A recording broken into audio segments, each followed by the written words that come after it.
When installing a Marvin Nail Fin window, it's important to pay attention to a few key points. We want to make sure that we put sealants in the right locations. We also want to make sure we're using the correct shims and putting them in the correct locations. And we want to make sure we counterflash the nail fin properly and incorporate it into the weather-resistant barrier.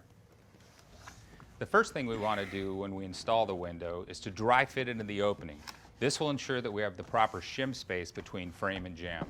Also, pay attention to the Ziploc bag that we have taped to the glass. This has the installation instructions and associative installation hardware needed to install the window.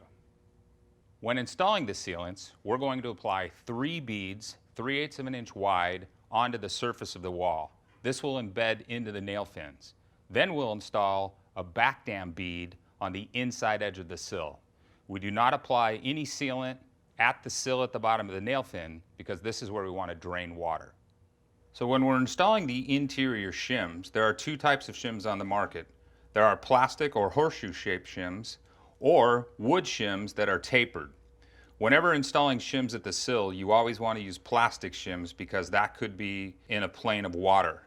Using shims on the side jambs could be either plastic or wood shims.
These are called truss head screws. They're made by GRK, and we like to use these as opposed to the roofing nails that we list in our instructions because they give you good holding power on the nail fin and you don't run the risk of accidentally damaging the cladding when you're nailing off the nail fin.